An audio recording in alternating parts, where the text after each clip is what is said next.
I think my leg is infected. It's swelling up. Running over here, my wife is gonna pick me up. So I'm gonna take you someplace special. I'm gonna take you to a Latipso of the Nacirema. This is one of the most exotic cultures anthropologists have ever studied, and they now have some of their temples right here, and they specialize in medical treatment. So I'm gonna go to one of these Latipsos. We'll see what happens.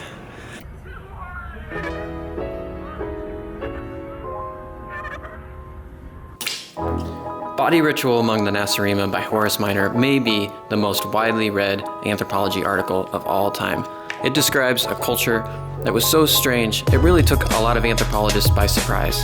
The magical beliefs and practices of the Nacirema present such unusual aspects that it seems desirable to describe them as an example of the extremes to which human behavior can go. They use charms and magical potions, without which no native believes he could live. The preparations are secured from a variety of specialized practitioners. The most powerful of these are the medicine men. And so where can we find these medicine men? The medicine men have an imposing temple, a Latipso, in every community of any size. That's where we're going. Just you? Yeah. How are you? I have like an infected wound, I think, in my leg. I'm a professor at K-State, and I'm teaching an online class, and so I was lecturing. Goodness, child. Tuesday I fell, Wednesday I ran 30 miles or so. It's a one-person marathon, not Okay, gotcha. or organized one. Okay, that's okay. So you won. I won. You won for sure. And yesterday, I took an ice bath. Okay. And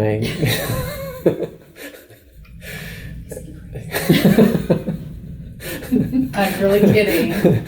It's very swollen if you compare it to... Oh yeah, you can see that.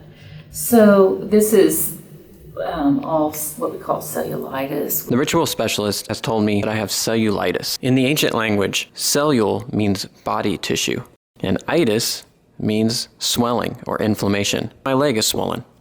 Just knowing the name of something actually helps a little bit, and she has a cure. Okay, we'll poke. She told me to take a few of these magic charms and rest. So after I relaxed with my exotic Nacirema pet Tack for a while, I decided to take the kids out for a classic Nacirema leisure activity. Flog. You must speak quietly during flog so as not to break the concentration of the players.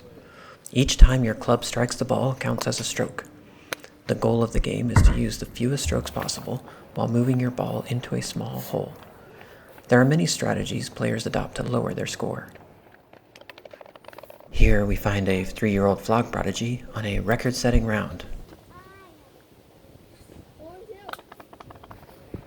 But as he races toward the 18th green, he's in trouble.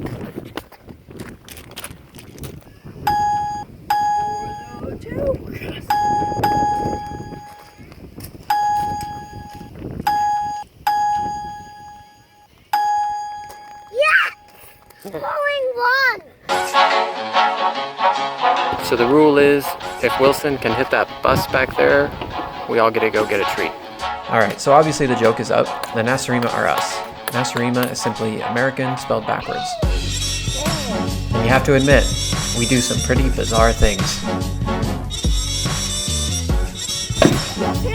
That was awesome! We got it, George! And eat some pretty crazy things too. It's one thing to joke about something like flog, but you can also apply this to a lot more serious subjects as well. Take American conceptions of beauty, for example.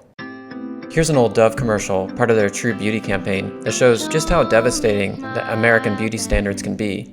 And most of these come from advertising.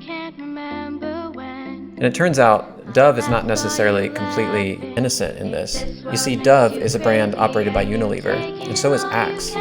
So what are they really telling her? When you look at Axe commercials, the messaging is clear.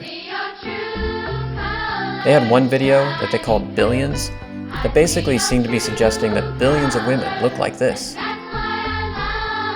An implicit question is, why don't you?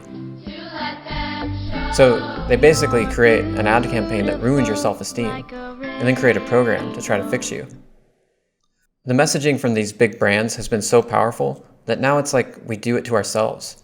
Here's a project by Rosemary Harris in which she looks at Margotsny, or Instagram.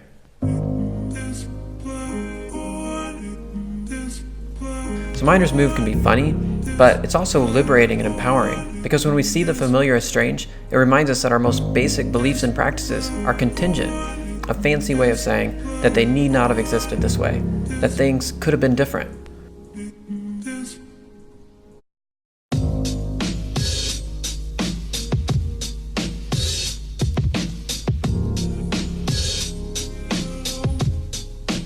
In doing this, we can take some of the power back, define beauty on our own terms. This is at the very heart of the anthropological tradition. As Franz Boas, the father of anthropology, once said, his whole outlook upon life had been determined by one question: how can we recognize the shackles the tradition has laid upon us? For when we recognize them, we are also able to break them. Now it's your turn. Go to anth101.com/challenge2 and try to see the strange in the familiar.